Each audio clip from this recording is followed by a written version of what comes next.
All right, everybody, welcome back. We are here with the FeedMeSports Podcast. My name is Alec Roman. With me today, we have Alexander Birch and Lewis Schaefer. We're going to be talking NFL free agency. We're going to talk WWE Fastlane reactions, and then looking forward to WWE WrestleMania. We're also going to be talking about spring training, so the teams that might be promising this year, teams that have got us excited to start baseball in a little less than a month. So let's start off right away. Alex, I want to ask you, what's a big team making moves in free agency this year? What's one NFL team that you've been shocked by, that the things that they've gone out and gotten after the season was over? I'd say the Eagles, but I'm not going to jump on the bias here. So I'm going to go with the Patriots. I'm blown away that team wins the Super Bowl and has already won Super Bowl 52, so I think we can skip the season.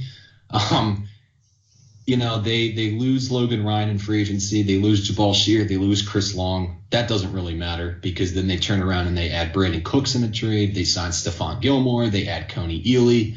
I did read that I think they're close to bringing back Dante Hightower, but that remains to be seen. I'm amazed that team has lost the players that they've lost, but turn around and continue to add the talent that they have. They have a Hall of Fame quarterback, a Hall of Fame coach. So, the Patriots are already a good team, but what they've added makes them, I think, invincible heading into 2017.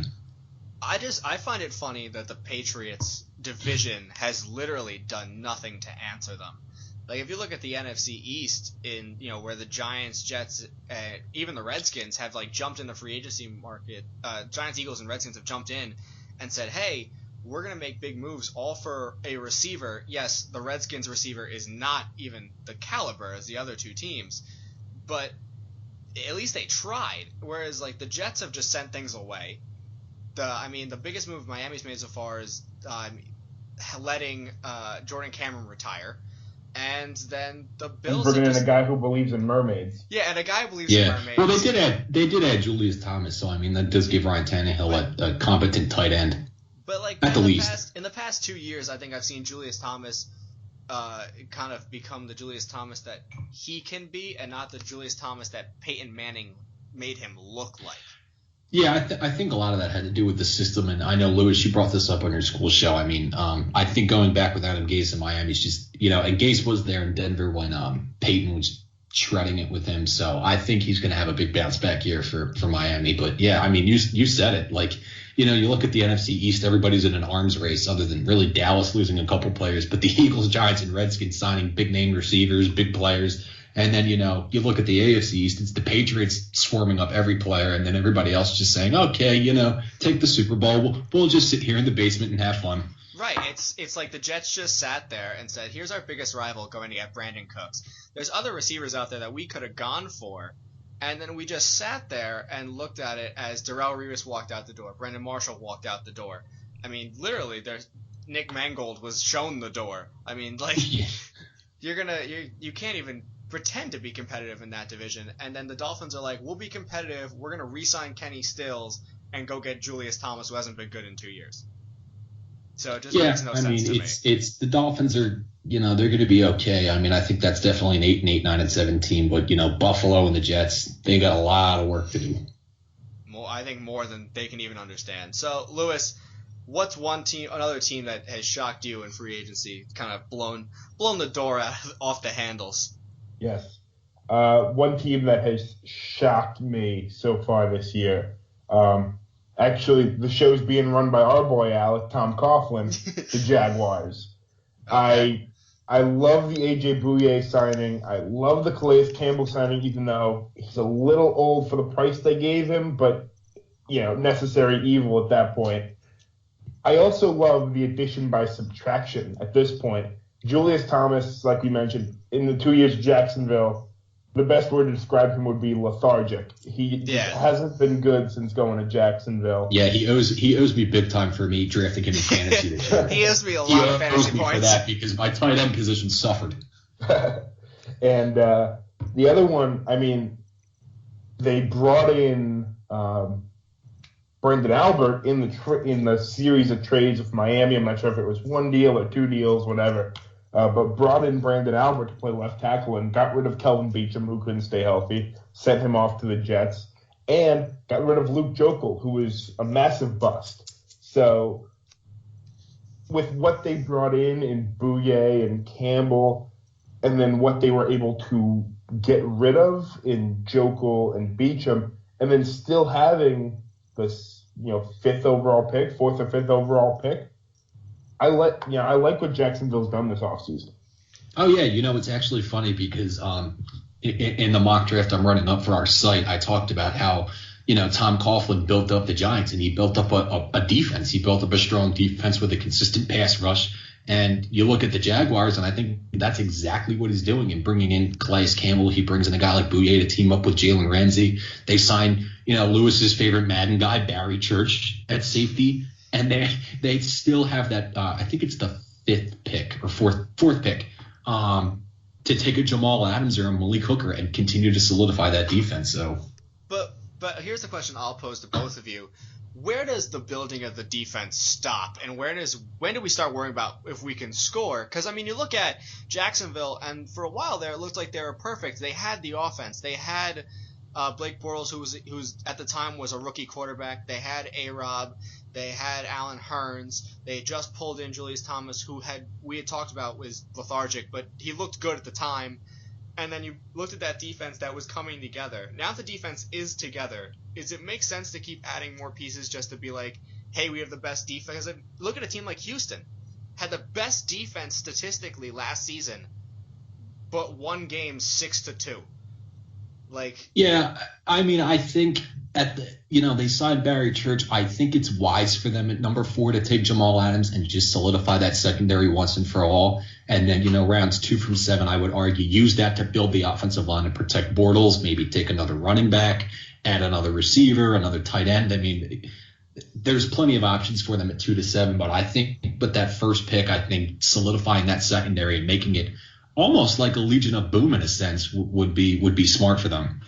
Well, not to just to go off what you said, Birch. I'm working on my mock draft for the site as well, and the one thing I looked at, and Alec, you bring up a good point. When do you stop building the defense? Obviously, they have the 2 corners in Ramsey and Bouye. Obviously, have Deshaun Gibson coming back, bringing Barry Church. Posluszny's still there. Jack's still there. Fowler's still there.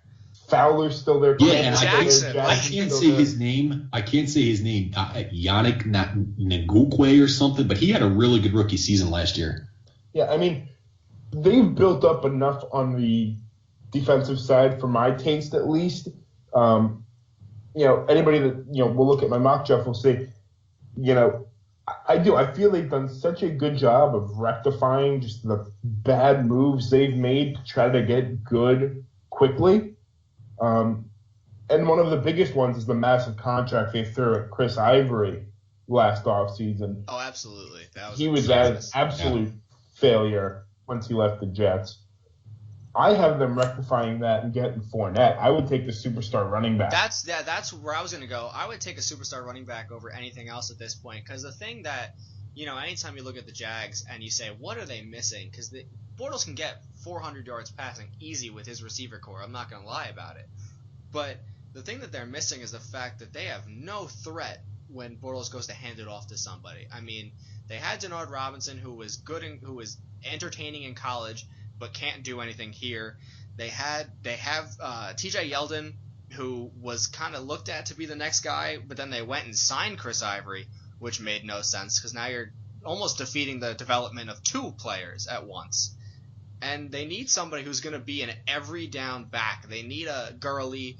They need someone like that the team can look towards and just say, you're getting the ball, get us at least 75 yards so a defense has to think about you. Well, I think it's smart for them to take Fournette. They could go any which way, but, I see the point you guys are making with Fournette because it would take a lot of pressure off of Bortles, who, last year he struggled because the Jags couldn't run the ball. He had to throw the ball 40, 50 times a game. And, when you throw the ball 40, 50 times a game, a defense can just sit back and expect passes. So that's why he throws as many interceptions. But you guys do bring up a good point. taking Fournette would take a lot of heat off of him. Yeah, and he's still Blake is still a young quarterback, so at the end of the day, look what Zeke was able to do for Dak in terms of his development. I think we could see something similar if they were to, because he'll definitely be there, in my opinion. Oh yeah. If you're just going on best player. It's Garrett Allen, and then the Bears, they have Howard and Langford. That's a wild card pick, yeah. Yeah, but at least they have Howard and Langford, so you can kind of rule out a running back there. Oh, yeah. Very similar to the Chargers last year, who had 3, and you knew they weren't taking a running back after the Rams and Eagles. I think this is the spot Jacksonville could get their running back and really take a lot of weight off Blake. Right. So I want to bring it back to the NFC in this one. Earlier, Julius Peppers goes back to Carolina. What does that division look like now? Deshaun Jackson goes to Tampa. Peppers goes to Carolina. What is that whole division looking like at this point? What are they trying to do even with the Saints unloading Cooks? The Saints are going to be garbage, I think, next year. They have to spend this entire draft rebuilding their pathetic, lethargic, weak defense. I like the Falcons. I think the Falcons can go back and make a lot of noise. They didn't lose anybody. They still have another draft where they can add more talent to an already pretty loaded roster. Carolina, I like the move bringing Peppers back. I think this is probably his last season. If it is his last season, I think he goes out with a. Is it a farewell signing? Is it like a let's bring him home for one last hoorah sort of thing? I think, yeah, this is probably his last hurrah with them. But I think it's a good move because I think with him likely retiring, I think he will produce big numbers. He has Charles Johnson, K'Wan Short, on the line with him. So I think that defense could be a lot better. But I'm looking at Tampa Bay to steal this division. A big arm like Jameis has Mike Evans. They get one of the best deep threats in the game still, even at 31, D-Jack. They have a pretty nice up-and-coming defense, and they can continue to add more weapons around Jameis. I think the Bucs could make a lot of noise in 2017. I think we've been looking at the Bucs for the past 2 years and saying that same thing. Lewis, what do you think has been holding back the Bucs every season? Because they look like they're on the edge, and they're saying Doug Martin could run for 1,500 yards and Jameis can throw for 5,000, but they don't ever hit those numbers, and they end up being an 8-8 team. Yeah. I mean, I feel like the thing with Tampa, at least for me, is that they have so much talent and haven't been able to get it to click at the same time. You look, Jameis had a very good rookie year, or good rookie year. His best game being against the Eagles. Yeah. Doug Martin tore it up Jameis's rookie year. So everyone's thinking, okay, if Jameis can take the next step, their defense is the only thing that isn't a problem. They play defense in Tampa. But everybody kind of went into last season thinking if Jameis can take the next step up and Doug Martin can contribute like he did, they have something going here. And then Doug Martin took a step back and Jameis played well. Right. If they could ever get the two sides of the offense to click, then we're looking at something. I think the Deshaun addition helps relieve some of that because let's face it, if you're facing Seattle, you're going to get a lot more on a 5-yard slant to Deshaun and let him run with it than you would get with Doug Martin against, say, like I said, Seattle's defense. Or a deep bomb trying to outrun Richard Sherman with Mike Evans. Exactly. Yeah, you're much more effective nickel and diming it with Deshaun than you are with what they had. So I think that relieves it a bit, but they really need to get both sides of that offense clicking at the same time to do anything. Yeah, to piggyback off it, I think it's interesting because, obviously with how their roster was last year, Mike Evans was about the only receiver they had. I mean, Cameron Brate, tight end, showed up towards the end of the year. But, Deshaun demands attention with his speed, and he does have good hands. So I think him taking the pressure off of Mike Evans, and I'm just going to say this now, I would not be surprised if Doug Martin is traded. And they just kind of, look at a running back in a really deep running back class. He can't stay healthy, so why not look at a guy like an Alvin Kamara or, if by some miracle Dalvin Cook fell, I don't think he would too. I think they're at like 17 or 18, but, I think this is an opportunity where the Bucs could replace Martin and look to deal him. I mean, I think you could deal Martin and you could probably get a good price back for him based on his last 2 years. Even though last year, yes, was a step backwards, it was still a lot better than most running backs. But you also have to look at, where, like Lewis said, Tampa plays defense, but their defense is not getting any younger. I mean, they had brought in Ayers when he was 31, and now he's not getting any younger. Is that an opportunity where you look to at 17 get a defensive player to kind of shore up his hole and make sure you keep playing strong defense to keep Jameis in the game? I see. It would depend. I think they just have to go best player available this year in the first round, and then they can look at some later. Some specific. Be it D-line or linebacker or whatever it may be. But I mean, they still have Levante David. They still, Quan Alexander's young. McCoy is still in his prime. Brent Grimes, even at 34, can still play. Yeah, and I mean, they drafted Hargraves last year, so I see your point, but I think this year, as far as first round is concerned, they just have to go best player available, just not a quarterback. Right. All right, so moving on to our last and one of our last and our favorite division, because it's where all of our favorite teams live, NFC East. We briefly touched upon it when we said they were in an arms race for players. After the Giants' massive free agent offseason last year that somehow panned out for them, even though I doubted it for a while. Well, because you have a competent defensive coordinator who wasn't transitioned from the offensive line.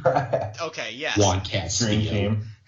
but hey, he's making an appearance in the Canadian Football League. I just wanted to throw that in.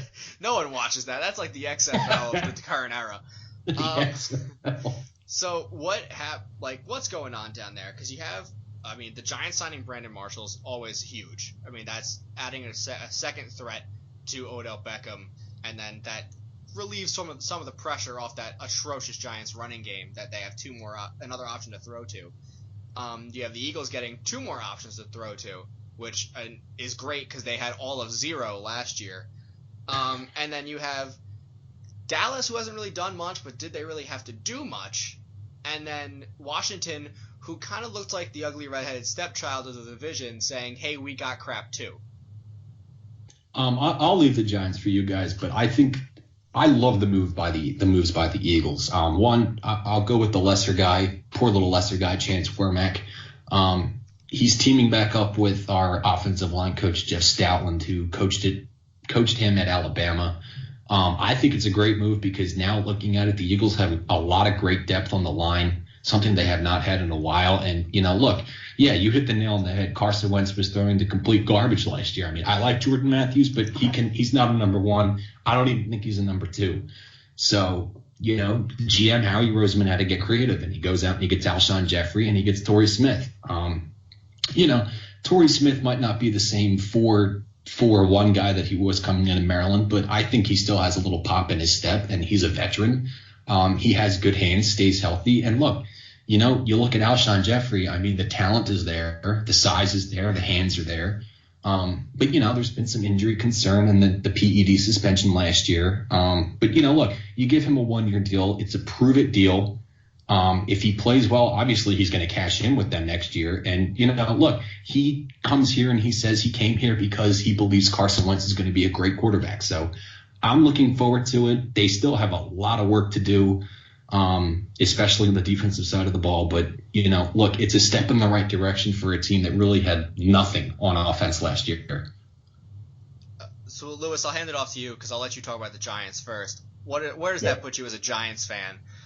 Seeing Brandon Marshall come in, and then the incomparable Red Ellison. I mean, that's a tight end signing for the generations to look at. It goes without saying, I like the Brandon Marshall deal.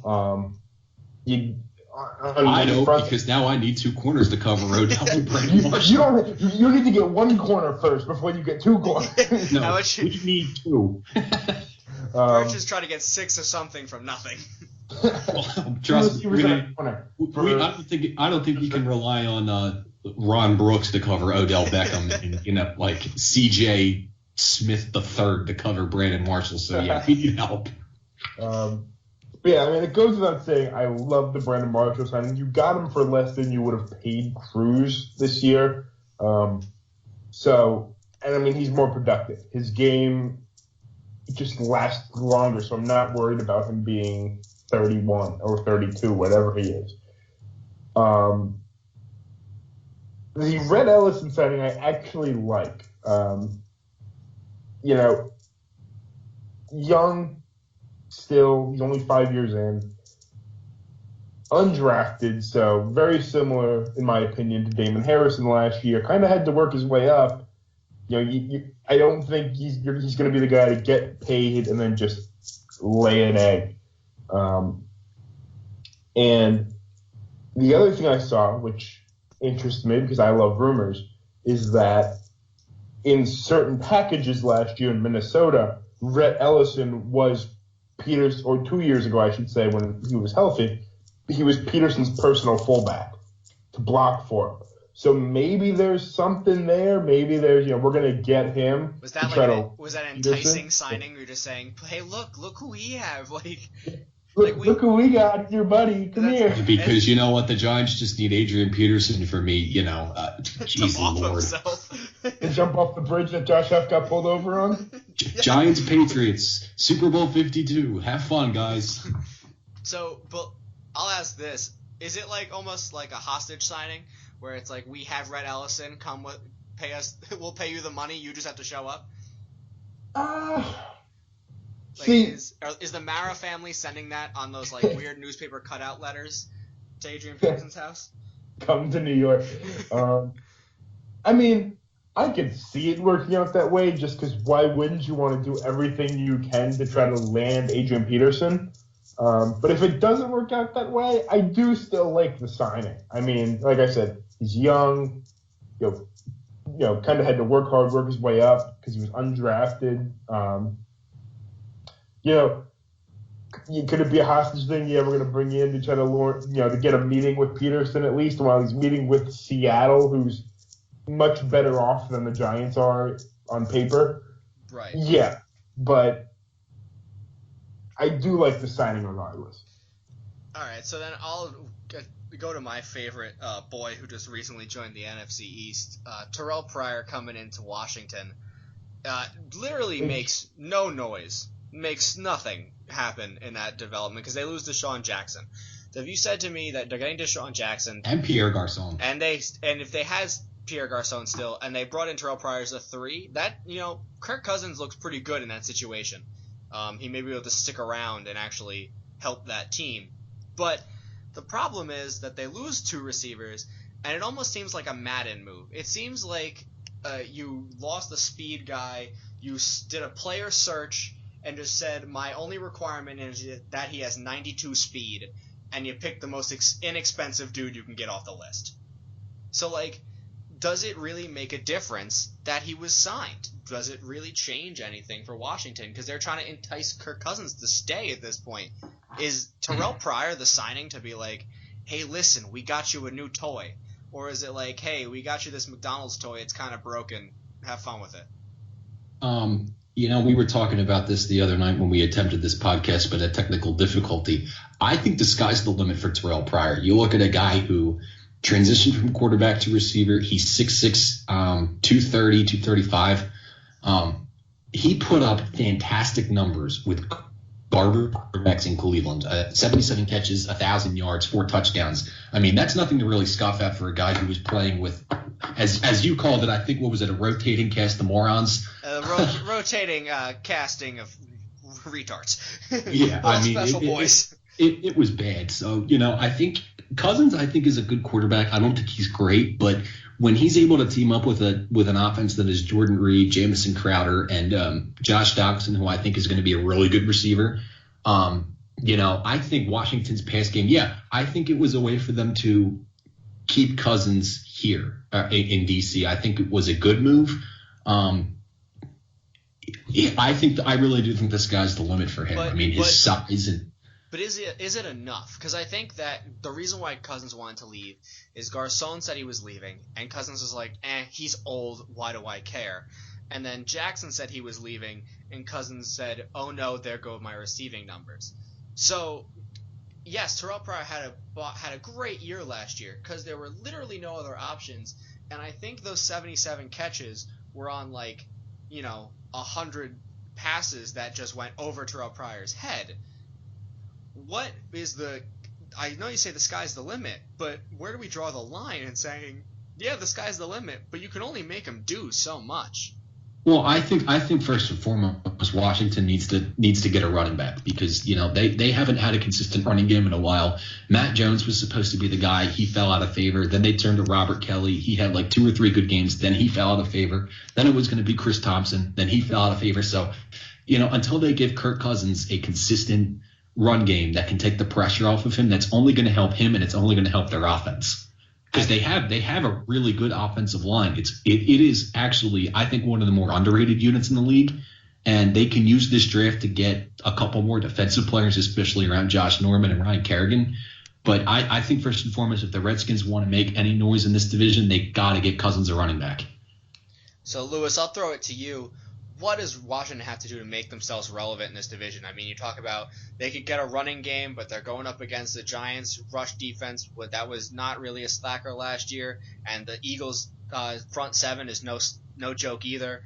And then you could say, we can get them a passing game, but again, the Giants' pass defense was probably the second best out of every team in the league last year. What do they need to do to make themselves relevant? Well, the easiest thing would be for just to say, wait, trade everybody, get young guys, and wait. But the problem is that Dallas and Philly are built for the next 10 years. So, for me personally, I would say that. I mean, I agree with Birch. I think they need a running game. They haven't had a consistent one since Clinton Portis. So, oh boy. I mean, honestly, they tried Sean Alexander for a year. Come on, they tried Sean Alexander for crying out loud. Hey, you take that back. He was bombed on NFL Street. Alfred Morris had a good rookie year, but then he had the injury. Then RG3 got hurt. It was like, well, that's just downhill from there. Yeah, I mean, they could use another receiver. They're not going to get it in what's left in the market. I think Pryor, long-term, fills out as a 2, kind of like a Marshall, just a big body that you can throw the ball up to. They've kind of got everything. I mean, the defense is solid with guys like Norman, Kerrigan. Me and Birch were talking about it earlier. Could be Benny Logan on the way. So they do have they do have the players on defense to be able to contend, but I think losing Deshaun and losing Garcon and filling it with a guy as good as he was, that was a quarterback for 2 or 3 years ago, worries me for their offense, especially when you have to go against high-scoring offenses that have guys like Zeke, now Alshon Jeffrey, Beckham and Marshall. They're just going to get outscored no matter how good their defense is. Well, you think about this too. I mean, the Eagles obviously didn't have it last year. I do expect them to add this in the draft, but think about the NFC East over the last decade. They've all had consistent running games, except Washington. I mean, Dallas is Zeke now. We've had the Eagles running game. We had Ahmad Bradshaw for a little. Well, I mean, Ahmad Bradshaw, but Brandon Jacobs was always a thorn in the Eagles' side, and he was a bruiser. The Eagles once had Shady McCoy, who was wrongfully traded away by a really mean man. And the thing, I think if the Redskins, like I said and like you said, if they want to compete, they've got to find the guy to take the pressure off of Kirk Cousins or whoever's going to be the quarterback going forward. All right, so we'll move from one sport that's in the offseason to another sport that's in the offseason that's getting closer to opening day. Baseball, spring training. Lewis, what's a team that excites you that's not the Mets? Because we know you're going to talk about them anyway. So who's not the Mets? They don't wear blue and orange, and they're not named Tim Tebow that excites you for baseball. Or Thor. So I can't say Bartolo in Atlanta. No, you cannot say Bartolo in Atlanta. Because he's still associated with the Mets in your heart. He is. He never left. To be honest, though, a team that's really starting to excite me this year is the A's. I mean, I rarely get excited about the Oakland A's. They're kind of the beaten stepchild of the league. But like you said, Bert, Moneyball really, I mean, it's hit or miss. Some years they'll be 62 and 100, and the next year they win 90 games. And I think, with the guys they have coming back, guys like Stephen Vogt, Chris Davis, the other Chris Davis. Not the Baltimore Chris Davis. Yeah, not the Baltimore Chris Davis. They brought in Rajay Davis, and they still have these young guys that they've kind of been bringing up, churning out. That Moneyball will do. Texas is good, but they're kind of old at this point. Houston could take that next step. I'm going to wait to see it because there was a reason McCann got benched for a rookie, in my opinion, last year. Because he's the Sanchez, Lewis. Because he's the Sanchez. But he had to get benched originally for some reason before Sanchez started hitting home runs. And, the Mariners, have Robbie Cano, have Nelson Cruz. Did lose Taijuan Walker, though, so I am a little worried about their staff. I mean, it's kind of, blindly throwing darts at a dartboard every year with the A's. But maybe they surprise some people because I like the way their roster's shaping up. All right, Birch, what's a team that excites you that's not the Phillies, does not wear red pinstripes? It's tough because I think that's about really the only team that I can fairly say that excites me without sounding really cliche with like the Indians, Cubs, or anyone else like that. But I'm going to go with the Astros. Reason being, I really like Carlos Correa. I think bringing in Beltran as the DH was a really good move, especially in that ballpark. Altuve, George Springer, they're consistent players. I expect them to have all-star caliber seasons. And Dallas Keuchel, top of that rotation, and a former love for Phillies fans, Ken Giles as a closer, 100 miles.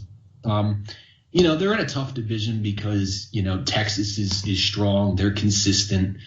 Seattle can still make a lot of noise. But I think they have enough pieces to at least make a good run towards the playoffs this year, especially with the bats that they have. All right, yeah. I mean, a team that excites me right off the bat that doesn't wear pinstripes and doesn't play in the city of New York is the Colorado Rockies. And I know that pitching has been a struggle for them. It's always something they have to look for because you got to keep the ball down in that park. But I think they finally turned that around and made that work for them this year. I think that Nolan Arenado is just a powerhouse third baseman. I think he's going to be the best third baseman in the league this year. I think that his pairing with DJ LeMahieu and Trevor Story can only get better and better, and I think all three of them are going to hit a lot of home runs. And I think they're learning that almost to a Yankee strategy where it's, we can't keep the ball down in this park, but if we can hit 8 home runs while they only hit 4, we can still win this game. And I think they're getting away from that mentality of we need pitching to we need decent pitching, but we need to score more runs at the base level. And that excites me for them, and it also excites me just to see them back in the playoffs and for them to kind of get better and be able to attract higher level free agents in the coming years. So we're going to move on to the last topic we're going to touch on. Fastlane. WWE Fastlane was a few weeks ago. We kind of missed talking about it the day after or the night after. So I want to get your reactions to right away. Alice, I'll throw it at you first. What was your best match of the night? Something that made you want to say, I don't want to go to the bathroom during this, because most of them were bathroom matches. Well, on paper, I don't think they were bathroom matches. They hyped them up really well, and then they just kind of, laughed in your face, ripped your heart out, and stomped on it like Vince McMahon has been doing for the last couple of years. But, we talked about this the other night. I'm still going to stick with it. I know the cruiserweight match was a humdinger, and I'll leave that one for you to break down. But I got to go with the Bayley-Charlotte match. Like I said, I think it was a good match given the two contestants in the match. I didn't like the outcome, even though Bay won. I think she should have lost and won it at WrestleMania, but it sets up the triple threat at WrestleMania, which I'm really hyped about. Looking at Charlotte, looking at Bayley, they're fantastic wrestlers, and they never put on a dull match. And I really think the women's division has come a long way in the last couple months, even within the last year. So I'm going to give that as my match of the night. All right, yeah, I mean, I agree with that because looking at that match, I mean, it was a good match. It wasn't the best match that those ladies ever put on. I mean, I still look to their NXT days for very, very impressive matches. Oh yeah. But one of the cool moments was when Charlotte did do the natural selection to Bayley, which has put away, I mean, pretty much every woman on that roster. And Bayley kicked out, and it kind of added that level of excitement to, hey, she might actually win this. Because, I mean, when I saw Charlotte hit that or even line it up, I thought, yep, here we go, 17-0, screw it, I'm going to go to sleep. And then when Bayley kicked out, it made me say, you know what, I'll stick around for whatever happens after this. Whatever this pans out to be. But then the ending did disappoint me a little bit because I wanted Bayley to either win clean or lose. Yeah, I definitely agree. I mean, it's kind of a tainted 1-16-1 for her because Sasha interfered. But, like I said, it sets up a triple threat, which I'm really excited about because those three women are fantastic wrestlers. But yeah, I mean, the tainted victory just kind of sours it a little bit. But overall, I mean, the match that they put on, I thought was pretty good. All right, Lewis, I'll throw it to you. What was your best match of the night? We know it wasn't the championship match, but what was the one that made you stick around for that? Zing! Well, way to hurt my feelings there, but this guy, it happened. We all have to acknowledge it happened. You know whose feelings were hurt? Chris Jericho. It did, and today on the live show, he got beat up by Brock, so he's just getting beat up by the whole match. Yeah, this is absurd, man. Kevin Owens just getting buried by old men. He really is. Jurassic Park is on a rampage. But I'm gonna have to go, and the division has been dull since its inception, really, after the tournament. But I think they finally have something going, and this match really showcased that. I'm going to have to go with the Cruiserweight Championship match, Neville versus Gentleman Jack Gallagher. Yeah, I think going with that is a good choice. I agree with you, and I back you in that. It's my favorite match, and I think it's just because in the tournament there were so many guys that we didn't know but we knew of that we were very excited to see. And so that made the tournament interesting. When they brought it onto Raw, I think you needed to bring in some known faces so you could have some character development. I think the thing works that in any rivalry you need some characterization behind it. So I mean, there was Brian Kendrick, who everyone kind of knew from before. He was a star of yesteryear. I always think of him as the man who tried to rap battle John Cena and failed miserably. But you can't rap battle Thugonomics. The whole time I was waiting for Big Zeke to come back. Yeah, you're waiting for all the weird things to happen. But with TJP, no one really knew what he was about. Or even Rich Swann, I mean, he was funny as all hell and fun to watch and entertaining and a great wrestler. Just didn't really have a character at the time. So I think it took this long for them to set up a character for everybody. And then once Neville was healthy and he came back, injecting a twist on a known persona made that division even better. And it also makes Neville look, I mean, strong as all hell going into his match against Austin Aries. I love the redone Neville. I just have to say, heel Neville is amazing. I was a huge fan. Not as good as though? Oh, God. A-Double's package. I don't want to hear anything else. Thank you for throwing that in this version of the podcast. We both really appreciate you pointing out a man's package. I don't need that man's package anywhere near Neville or me. You know what we need? We need on the main roster is a little gloriousness. Not yet. Give it some time. Let him hold the title for a while down there. I agree, but when the time comes, you'll find. Not yet, because I need Raw's ratings to come back up, so not all of the NXT people go to Raw. Yeah, he wants to have somebody on SmackDown. So, I mean, but even going off of that, I mean, I've been a fan of Neville's since he first debuted. I was a fan of his in NXT. He became a superhero to me when he actually had Stephen Amell help him in a match, which only made me cry a little. And just for everybody to know, that's like your idol. Not my absolute idol, but pretty close. He's up there. He's got to be up there. He's definitely top 5, but I think he might be 2 behind Jack. Yeah. there might be a few above that, and then also probably if you throw it in. And then A-Double's package. Not A-Double's package. I was gonna go Derek Jeter, but that's okay. Derek Jeter 2, A-Double's package 1. It's always 1. You have to just accept it. But I mean, anything else for me for best match of the night was probably although I didn't like seeing them lose, was the tag team match between the club and Enzo and Cass. I think it set up the club as legitimate heels. Kind of showed it that they're not these comical heels who are going to win on a fluke. They're going to win because they're ass kickers, and that's what they're going to do. And it also showed that Enzo and Cass can make it close. They can make an interesting match. And I think it's going to lead up to probably one of the best WrestleMania matches that the tag team division has seen in a while. That doesn't include the New Day. You hit the nail on the head. I mean, we talked about this the other night, but the club, when they came out, they were just kind of goofy to me. And it's kind of a shame because the hype that they were getting was so big. And I was really big on them, especially because one of our favorite wrestlers had a close tie to one of those guys. Previously been working with him before, possibly with a bald head. And now that they're really starting to kick ass and take names, I mean, I really like the direction they're going in. But I definitely agree with you, Alec. It's going to set up a fantastic match at WrestleMania, one that I hope Enzo and Cass walk out of, because I think it only legitimizes Gallows and Anderson a little bit more, and I think it's going to make them better heels because of it. Now you're going to make Lewis cry, because now KO doesn't hold the title. AJ's not going to win, and the club's losing. I'm just not watching WrestleMania. If Austin Aries loses to Neville in their first match, we might not see Lewis ever again. Yes, we'll just be a two-man podcast team. with Lewis in memory. We'll get a cardboard standee of Lewis and put it in the background of every shot. So I want to go on to another topic about that Fastlane. We had touched upon it. Bayley's win sets up that triple threat because Sasha did come down to ringside.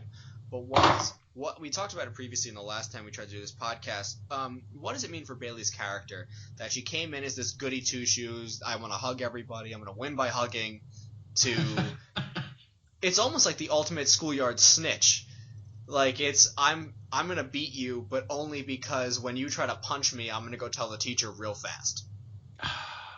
It's so hard for me to talk bad about her, but I just want to know what the direction is. I want to get your opinion on what the direction is. Don't worry, Bert, she's not listening. Hey, if she ever listens to this, I just want it out there that we do share the same birthday. She is exactly 5 years older than me, so if there's ever an interest, let me know. Yeah. All right, let's just throw it all out there at once. Bayley, if you're listening, Birch would love to marry you. Let's just throw it out there. I'll show you his package. Yeah, he wants to show you his package. It's a great video. No. She's a nice person. I will be a nice person too. Yeah, he's going to take you to a nice lobster dinner and then probably never call you. Oh, no, I would call again, trust me. Out of fear. Out of pure fear, he's never going to call. I feel as if I didn't call, I would get a Bailey to belly over the lobster dinner. You'd love that. I would. There's no denying it. But I think the win at Fastlane hurts her a little bit because, it doesn't make the win look strong enough. And, it sets up for Sasha to come in at WrestleMania with the triple threat. I mean, it's tough because she's a great wrestler, but I just didn't like the direction that they gave it with that, with Sasha coming in and interfering. All right, so then I'll ask Lewis, what are you gonna say? Like, what do you think about that win, the way it sets up? Are they going too far with this whole Bayley's just a fan and she can't win it on her own angle, or is it just something that they need to do because Bayley's character is so PG in an era that fans are craving something more like the Attitude Era? See, for me, it doesn't really affect Bayley at all, in a sense of does it delegitimize her or whatever. Like, for me, that was a good ending for me because I'm going to get one of my favorite things in women's wrestling very soon, and that's a heel.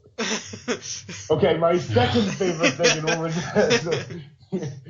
My second favorite thing in women's wrestling, heel Sasha Banks. I mean... Okay. If you look back at NXT, the best work that she does is as a heel. And I think we may see that in terms of her turning on Bayley at some point here before WrestleMania. And if that's the case, I'm totally on board because face Sasha's starting to get boring. That's like the only person I would definitely be okay with, like, hurting Bayley's feelings in terms of a heel turn is Sasha, because she is just a fantastic heel. Then you get an Iron Open match in a year. Here's my thing about Sasha turning heel, and I'm behind it 110% because I do love Sasha as a heel. It's probably the only time I actually love Sasha. Where does that put the rest of that division, though? Because that means you have your top 4 wrestlers right now, if Sasha turns after WrestleMania, would be Nia Jax, heel, Charlotte, heel, Sasha Banks, heel, Bayley, face. So is she just alone in this island of I'm going to get my ass kicked? I would think you would. I would think you would have something, not to cut you off first, but I think you'd have something very similar to, if you remember, NXT after she had won the title and Becky, Sasha, and Charlotte got called up, and it was kind of Bayley, and then Alexa, who was a heel, Nia, who was a heel, Eva Marie, who was a heel. Eva Marie doesn't count. She counts. Not real. All read everything. Alternative facts. Yeah, well, the funny thing is I was actually about to bring up the same thing, so you got the point. But I mean, at the same time, there was Asuka, who wasn't necessarily like a baby face, but was a liked character, and she was beating up Nia Jax and all those girls. So yeah, I think there's a chance they could call her up. What's the post WrestleMania to at least balance the face and the heel? Is she the new Raw call up? So we get another great wrestler on Raw to be boring as SmackDown continues to thrive on nothing. Yeah, she's definitely going to get called up.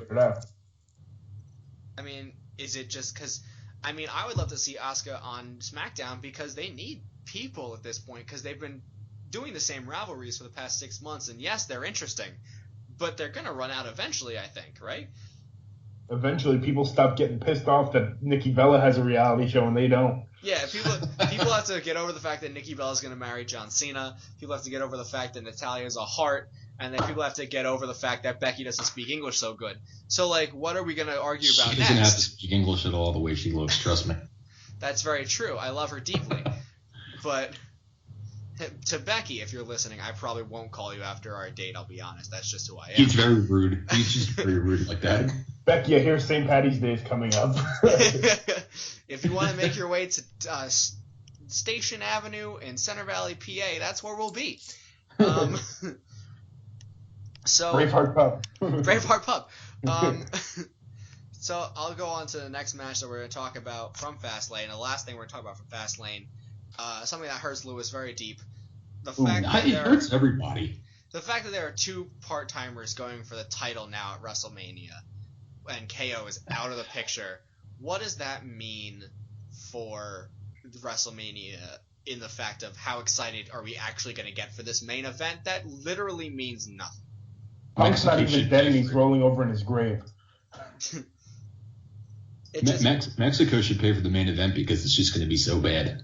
It's going to be real bad, and it's just I feel like if they put 7 men through the Spanish announce table, nothing could bring it back for me. No, it's the way that Goldberg's matches have been the last couple months. I mean, would you be surprised at all if this match was 60 seconds or less? I mean, is it going to be like a Daniel Bryan Sheamus where he, gets bro kicked, it's over, and then we just go home? Would it surprise you? It wouldn't surprise me, but as a main event, I would cry just a little. I mean, that's the only hope that I'm clinging on to right now is that this is a main event match and it's a rematch from 14 years ago. Yeah, 14 years ago. So I would hope that it lasts for more than 2 minutes, especially for how much they're hyping it up.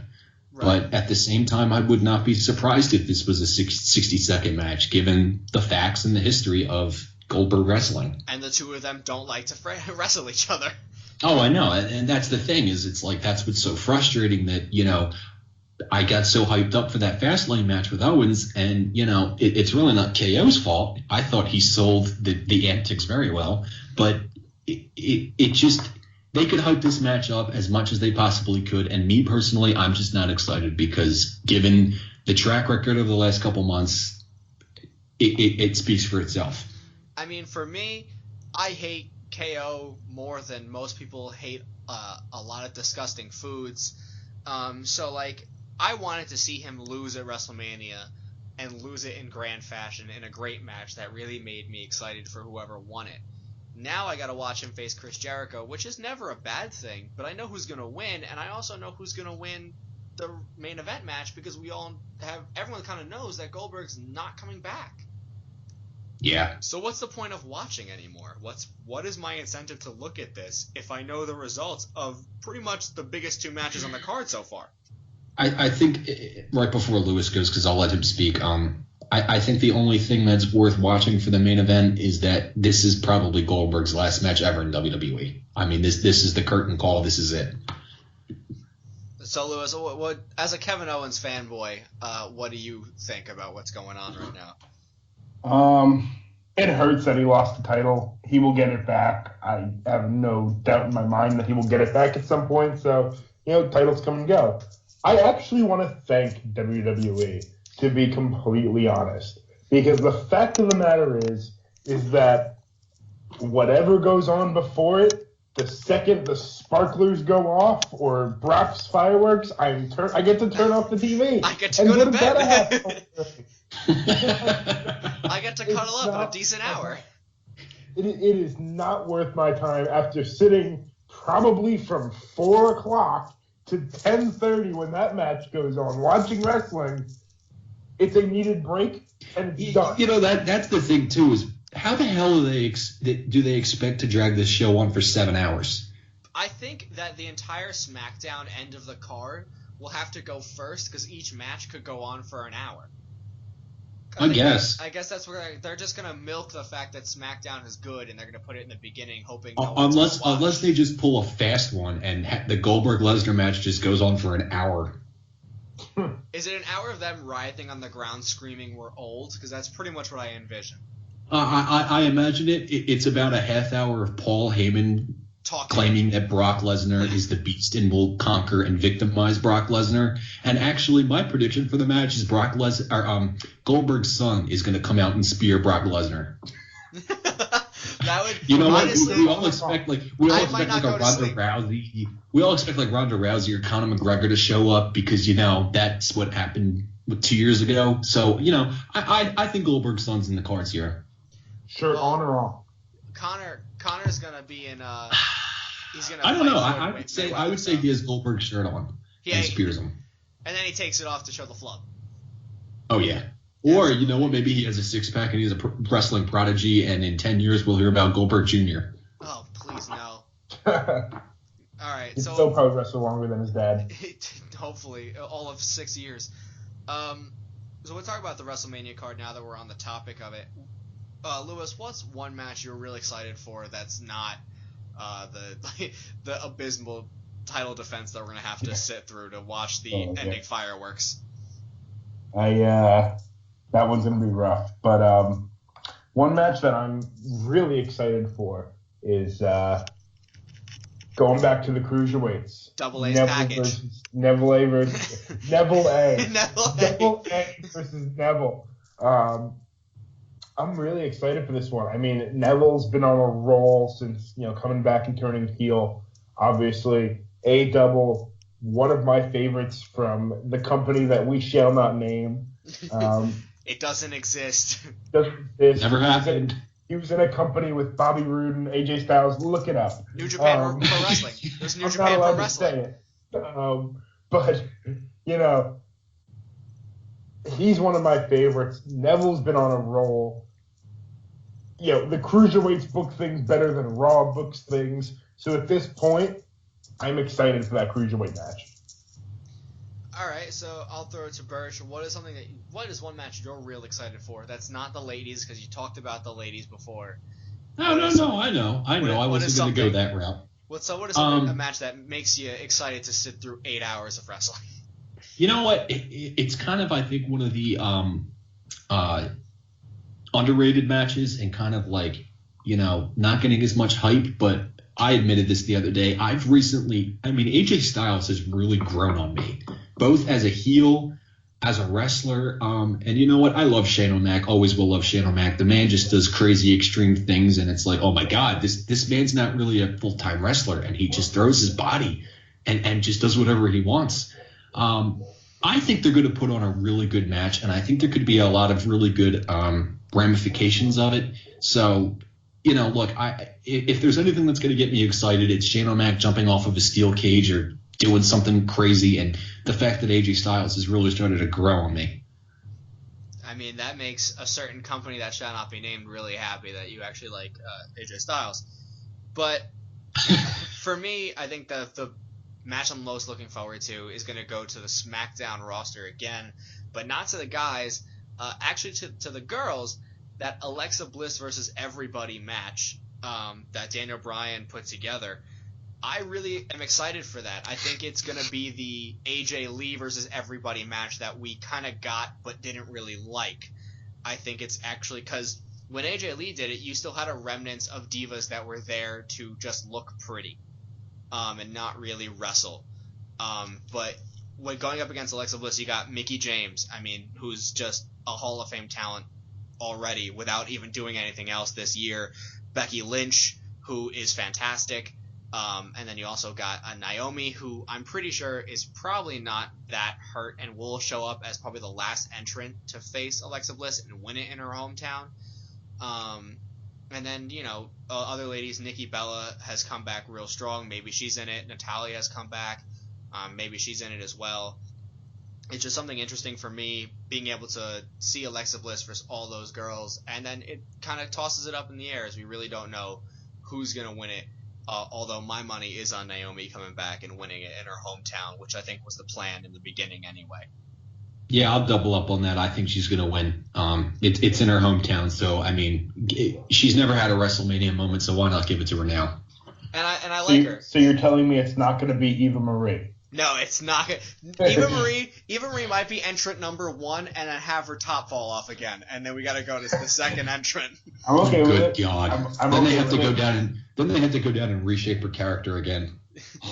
Please reshape her character. Please just do a lot of work on it. You know what? There's this paper. She's already had a lot of work done. Yeah. Can we just have termination papers mailed to her house and just say like, "Hey, we wish you the best." Yeah, future endeavor that girl right now. Not that I'm trying to be mean, but I just want to watch wrestling, not you fall. Here's my question: is Emelina or Emma or Emmeline or whatever their name they're giving? Sadly. She is on Raw? Okay. I thought they were going to move her to SmackDown. Okay. I thought she was too because of her relationship with a certain Long Island Iced Z, but it looks like. Who are you talking about? I don't know this guy. Zack Ryder, who I will say, me and Zack Ryder share a birthday, so if Zack Ryder wants to hang out, I'm down. Hey, how you doing? And me, Zack Ryder, and Rob Gronkowski. Which means you get Mojo too. Yeah, which means I also get Mojo Rawley from both of them. That's not bad company for a nice ice cold one. Maybe throw Stone Cold in there too. Well, he doesn't share our birthday, so it's not going to happen. Well, I have Robert Downey Jr. and Frank Kaminsky, so I suck. Anytime you crack open a cold one, anytime you crack open a cold one, I think Stone Cold's down. So just let them know. All right, I guess that makes sense. All right, so I'll talk about before we wrap it up. There's 2 things that have come up recently about WrestleMania that kind of have some questions circulating around it. We'll start off right off the bat with my favorite Shield member, Seth Rollins. Is his injury real? Is he going to face Triple H? Because we've seen Triple H getting in match shape. He's been wrestling on live events. Does that mean that Seth Rollins is ready to go? Lewis, what do you think? I think he's been ready to go since the injury. I do. I really believe that the injury was work. They've had a big problem with the exception of KO, establishing guys that come up from NXT as heels, reestablishing them on the main roster as heels. Tyler Breeze, for example. And poor Tyler. But, they've really had a bad time with, like I said, with the exception of KO, developing heels that work heels in NXT because they do get such a reaction when they first come up. Right, because everyone's just excited to see them. They don't want to move. They're here.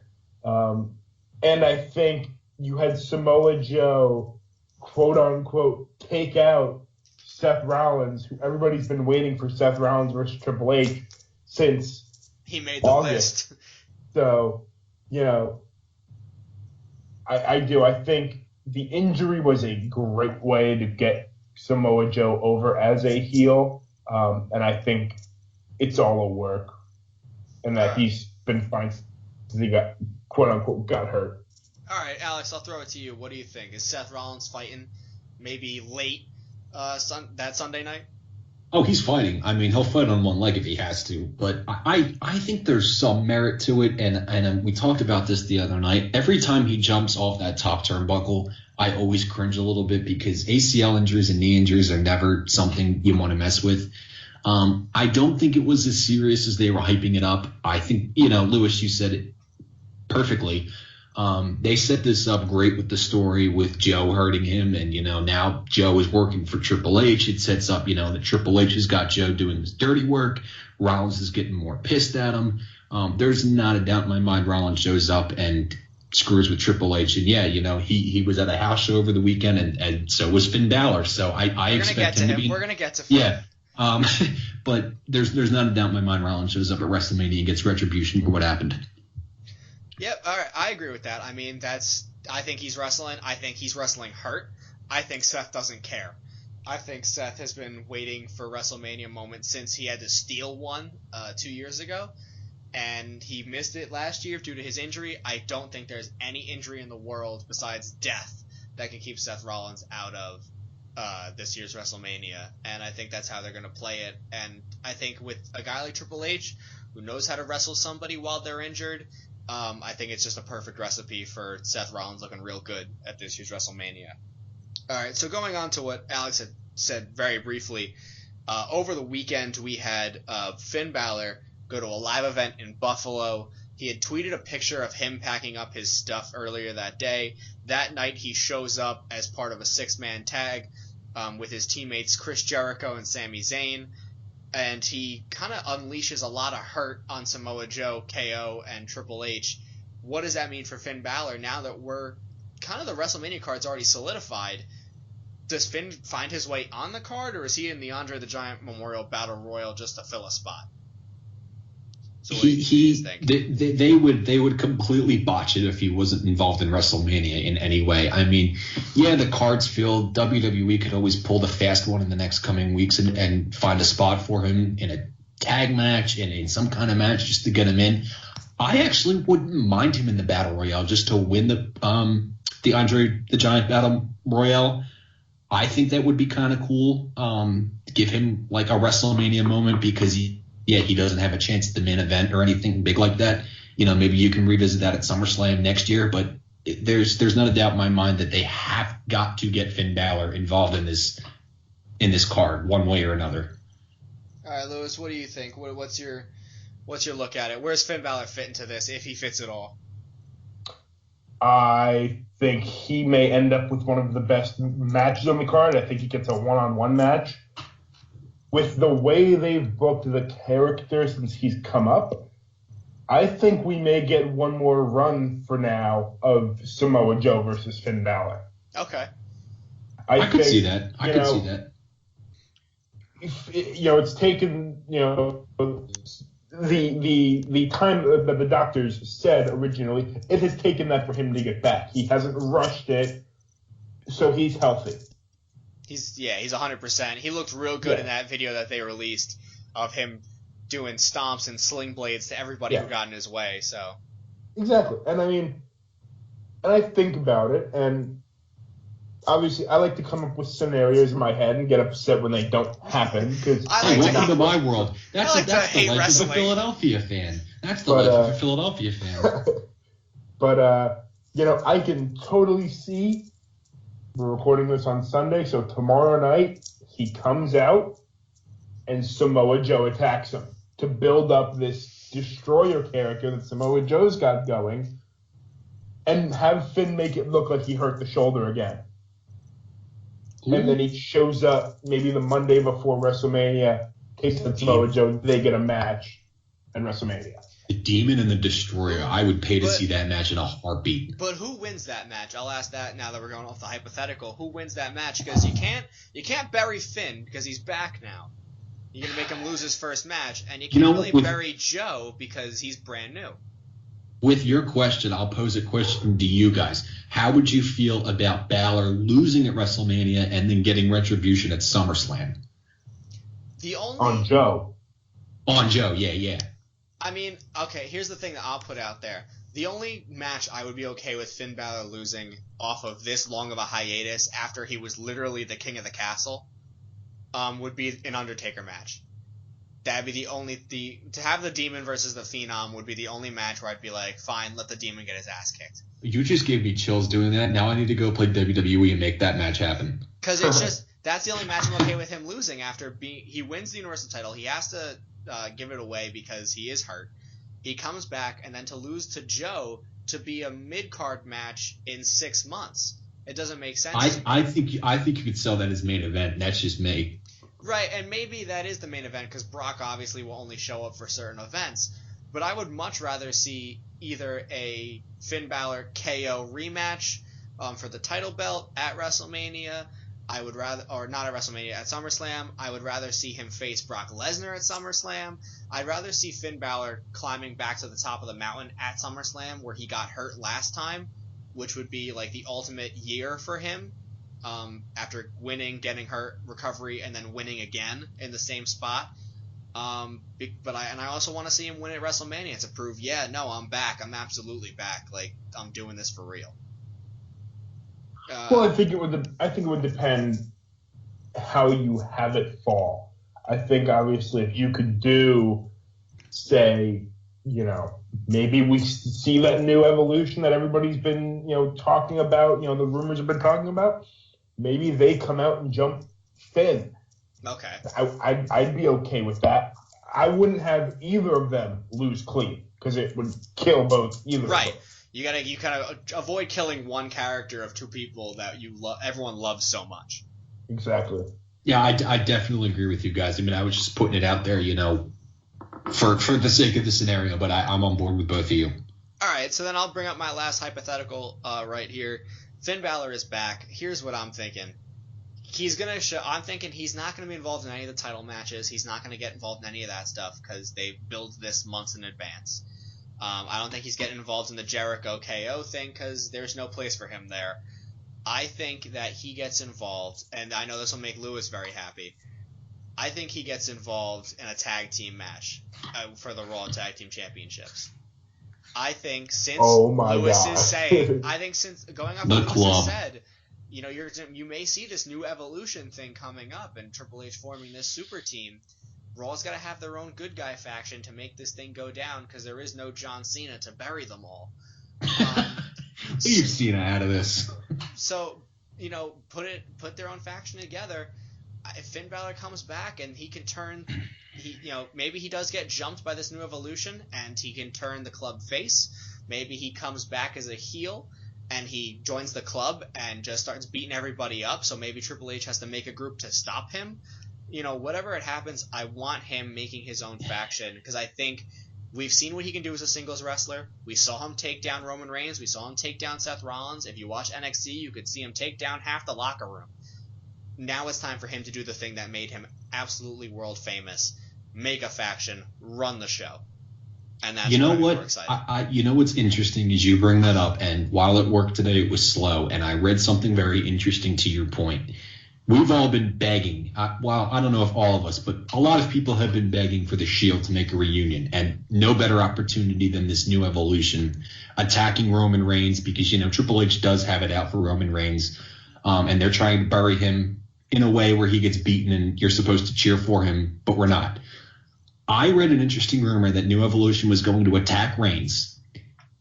Reigns was going to convince SmackDown to have Ambrose jump on Raw. He was going to reinvent the Shield with Ambrose and Rollins. And Mason But he was going, no, you know what, better. Well, I don't know better. I'll leave that up for you guys to decide. The fourth member was going to be Balor. If I see Finn, I'm going to leave it at this. I'll give it my 2 cents quick. Real quick, which would be odd because I think that kind of just destroys the club from ever reuniting, but it was just a theory out there. It A, destroys the club. B, if I ever see Finn Balor in a flak jacket and some utility pants, you can find me with a noose around my neck hanging outside my bedroom window. That's just not the character I want to see from him. He is... Ever since his first days as being a heel in New Japan, he has been this demonic, hellish shadow character and to see him come out as a hound of justice would just crush me in the inside. As much as we love the Shield, yeah, I agree. It was out there, and I thought it would at least post the question. I love the Shield deeply, but, that's just – the Shield is the Shield. It's those three guys, and that's who I came to see. And the Shield coming back would make me happy. And Mason Ryan. Yeah, and Mason Ryan, obviously. The Shield coming back would make me happy only because now Rollins and Ambrose get to use their mouth, and Reigns gets to shut the hell up. Yay! I'll leave it to Lewis to conclude, but my thought was everybody wants the Shield back, but you could almost have a new Shield in a sense with the club reuniting. It would be fresh. I think it would be fun. I'd rather see the club than the Shield at this point, honestly. Definitely. Lewis, what about you? Yeah, I agree. I mean... Well, we knew you'd agree because you love the club. Oh, yeah. God, I love the club. God, I love the club. The club's package. I think your love for the club might surpass me and Bailey here. I think you wait, take it here. before you finish, Lewis, I want to pose a question real quick. Austin Aries fights the club. Who wins? Whoever has the bigger package. You know what? I'm gonna jump in here and say Bobby Roode interferes and it's glorious. And then AJ Styles, and it becomes Austin Aries, Bobby Roode, and AJ Styles, and Samoa Joe against the club. Oh my God! No, that's just what you just made is Team's gonna. Yeah, no, total nonstop action in one pay-per-view. Oops, sorry, we broke the fourth wall. How you doing, Coco Cabana? Hi, Cole. Hey, Coco Cabana. Your show's better than ours, but we'll talk about that later. We'll have to fight in the parking lot. But I mean, back to the question. I mean, we'd all love to see the Shield back. It took, you guys can call me out on it. It took me a while to come around on the Shield. I don't think you ever did. I did. When Seth hit Roman Reigns with that chair, Lewis loved them. Oh yeah, that was about it. I mean, because you got to go back to freshman year when we were watching these matches together, and it was Evolution in the Shield towards the end of the year, and we just let you have it. Yep. Well, no, but I got on the bandwagon, and then Evolution came back, and I was off the bandwagon because I was back on my old bandwagon. But I mean, I think everybody would love to see the Shield back, especially now they're all, with the exception of Samoan Idiot, they're all kind of established in their own role now, so we kind of have that DX reuniting feel where, Shawn's still the Heartbreak Kid, Triple H is still the King of King, but now they're DX and everything's good and they're making dick jokes. Now they're back. Ambrose can make his dick jokes. Rollins can laugh the weird way he does, and Reigns can shut the hell up. God, his promos make me want to pull my mustache hairs out. That's excessive. That's excessive. That's bad. That shows you how awful his promos to me are. Yeah, I think you need to talk to somebody. Just change the channel, man. Jesus Christ. You have a remote, right? To quote the great Drake Bell, whoa, just take it easy, man. But I'm since they signed back, around, about a year and a half ago now, I mean, I've been the club's number one fan, kind of waiting for them to come over. So, I mean, anything with the club has me sold. All right. So there it is, everybody. That's the end of our first podcast. We're going to be coming right back at you either Thursday night or Friday morning with our next episode. We'll probably catch up right where we left off and what goes on. We'll probably do a recap of both Raw, SmackDown, and maybe a little bit of NXT as they move forward to their next pay-per-view. And then we'll also talk about some more NFL free agency stuff, see if anything other big moves happen, and probably our last meeting right before we really get into baseball. All right, so for now, I've been Alec Roman. My friends Alexander Burge, Lewis Schaefer. Thank you guys for coming on, and thank you guys for listening. We'll see you guys all next time. And real quick, I'll just add, check us out at feedmesports.wordpress.com. We write great articles. They're just fantastic. Let's say we write decent articles. Let's not oversell it here. They're competent. We try our best.